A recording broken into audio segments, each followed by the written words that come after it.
नवीन पट्टनायक जन्मदिवस पालित बालेश्वर आज पूर्वाह्न 11 घटिकार पूर्वतन मुख्यमंत्री तथा विजु जनता दल राज्य सभापति नवीन पट्टनायक जन्मदिवस अवसर में स्थानीय स्टेशन क्लब ठारे विशाल रक्तदान शिविर अनुष्ठित हो सदर बीजेडी पक्षर आयोजित रक्तदान शिविर को पूर्वतन विधायक स्वरूप कुमार दास उद्घाटन करते। सम्मानित अतिथि भाव बीजेडी राज्य संपादिका डॉक्टर लेखाश्री सामंत सिंहार, पौरपालिका उपाध्यक्ष कैलाश सेठी, पूर्वतन उपाध्यक्ष मनोज राउत, वरिष्ठ नेता रंजन बाग, ब्लॉक सभापति बसंत पंडा, काउंसिलर शेख आयुब, मीना महांती, मीता पट्टनायक, धीरेन नायक प्रमुख बहु नेतृमंडली प्रमुख उपस्थित थे।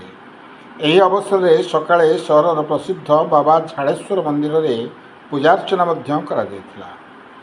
बालेश्वर विजय महांती रिपोर्ट क्रांतिधारा न्यूज। जन्मदिन पालन आप निजे बालेश्वर कार्यक्रम आज देखो नवीन बाबू 4.5 कोटी ओडियांकर मौड़मणि हृदय सम्राट एवं सबु बेले ओडिशावासी सेवारे सी विश्वास करिचंती मुख्यमंत्री थांतु कि न थांतु क्षमतार थांतु कि न थांतु तांकर निर्देश सबु बेले जे लोकंक पाखरे रुह लोकंकर सेवा कर।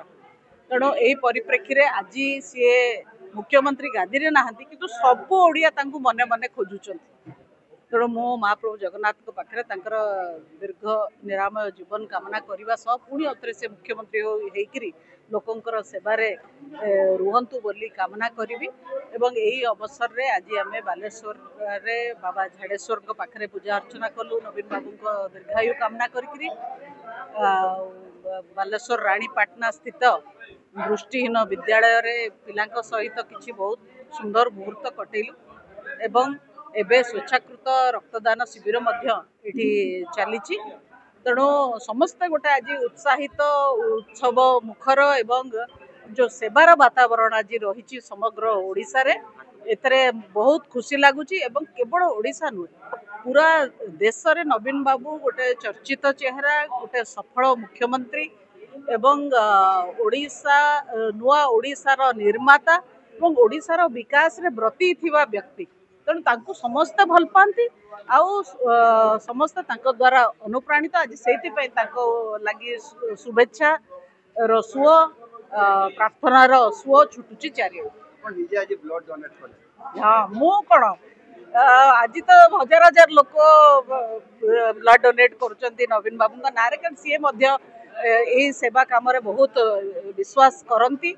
जीवन बिंदु आमर विजु जनता दलर गोटे सफल कार्यक्रम एवं आज मो भाया अनेक लोक रक्त दौरान मो नवीन बाबूंकर गोटे साधारण कर्मी मत भी आज बहुत खुशी लगुच माहौल।